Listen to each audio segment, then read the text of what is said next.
In today's video, I'm going to teach you how to build a weekly planner in Notion. We'll start by laying the foundation. Create a new page and give it a clear title, something like Weekly Planner.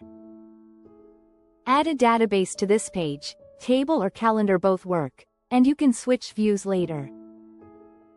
In this database, set up the essential properties you'll need to track your week.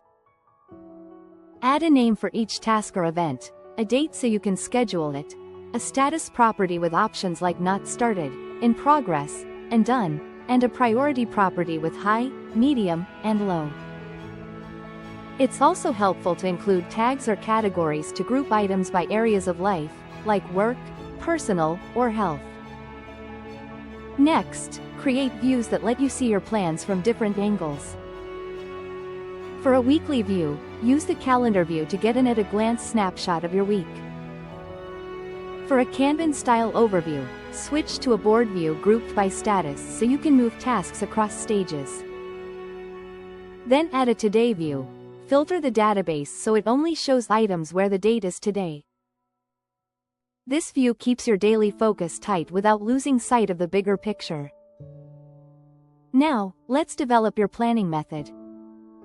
Begin each week by defining your weekly objectives in a dedicated section at the top of the page or as a separate database entry. This gives you direction before you fill in tasks.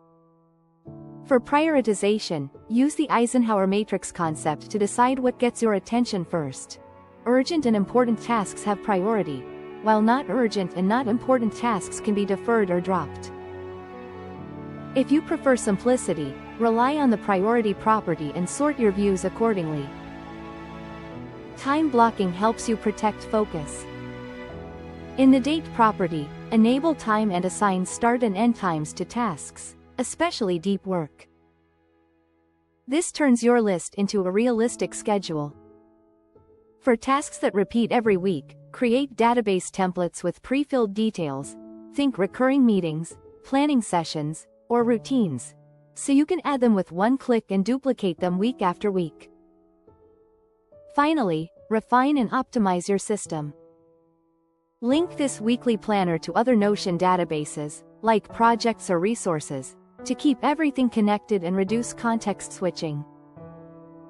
Include a small notes area to review what worked, what didn't, and what to adjust next week. And make progress visible. Filter a completed view to show items with status set to Done, ideally within the current week, so you can celebrate wins and stay motivated. With these pieces in place, your Notion workspace becomes a reliable weekly command center.